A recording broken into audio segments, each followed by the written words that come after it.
Good morning, everyone. As we are sending the online classwork, so in the series now we are going to complete the short question answers of chapter 13, that is friction. The first question is, what is friction? तो basically friction is a force that resist the motion of one object sliding over another. Friction क्या है? एक force है, एक push और पुल है. Force क्या होता है? पुश और पुल. तो फ्रिक्शन क्या है? एक पुश या पुल है जो क्या करता है? रेसिस्ट करता है यानी अपोज करता है मोशन, मतलब डिस्प्लेसमेंट ऑफ एन ऑब्जेक्ट. ठीक है, displacement of an object sliding over another. एक ऑब्जेक्ट के ऊपर दूसरा ऑब्जेक्ट स्लाइड कर रहा है, ग्लाइड कर रहा है, स्किड कर रहा है, उसको रोकना, उसको उस मोशन को अपोज करना is called friction. Second, why does the ball not continue to roll forever? So अगर एक बॉल कंटिन्यू रोल नहीं कर रही है, that is the reason is friction. So the reason is friction because अगर friction होगा तो आपकी जो बॉल है वो स्टॉप भी होगी और वो स्लाइड भी करेगी.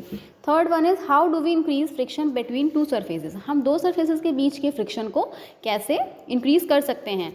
Just by removing the lubricants and increasing the surface roughness. अगर रिमूव हम लुब्रिकेंट्स को वहाँ से करेंगे तो उनके बीच रफनेस बढ़ेगी, और जितना ज़्यादा रफनेस बढ़ेगी, जितना ज़्यादा वो ड्राई होंगे पार्ट्स मशीन्स के, उतना ज़्यादा वहाँ पे फ्रिक्शन इंक्रीज होगा. Second, increasing the surface roughness. जितना ज़्यादा स्मूथ और चिकना सरफेस होगा, स्लाइडिंग होगा, उतना ज़्यादा आपका फ्रिक्शन कम होगा, और जितना ज़्यादा रफ और आपका अनइवन सरफेस होगा, उतना ज़्यादा वहाँ पे फ्रिक्शन होगा. Next is, mention two cases in which we need to increase friction. ऐसे दो केसेस हमारी डेली लाइफ में कौन से हैं जिसमें हमें फ्रिक्शन को इंक्रीज करने की ज़रूरत है? The first one is sports equipment for better control. यानी कि आपकी जो ग्रिपिंग है उसको बनाने के लिए स्पोर्ट्स इक्विपमेंट पे हमें क्या चीज़ चाहिए होती है?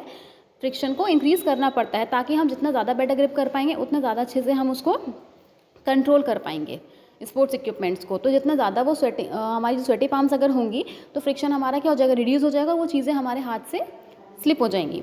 Next is brakes to slow down to और स्टॉप अ व्हीकल. किसी व्हीकल को स्टॉप करने के लिए, उसमें ब्रेक्स लगाने के लिए भी हमें उनमें फ्रिक्शन को इंक्रीज करना पड़ता है. The last one is, name two things that we use to reduce friction. ऐसी दो चीज़ें जो हम फ्रिक्शन को रिड्यूस करने के लिए यूज़ करते हैं. The first is lubricant and the second is ball bearing. Basically जो बॉल बियरिंग होता है वो क्या होता है आपका? लुब्रिकेंट्स हम सब जानते हैं, एक ऐसा लिक्विड होता है, थोड़ा सा विस्कस होता है, थोड़ा सा थिक होता है. वो जब हम उसमें आपके मशीन्स के पार्ट्स होते हैं उसमें जब हम लगाते हैं उनको, तो क्या होता है? वो आपस में ग्लाइड करना, स्लाइड करना कम कर देते हैं, उससे उनका फ्रिक्शन कम हो जाता है.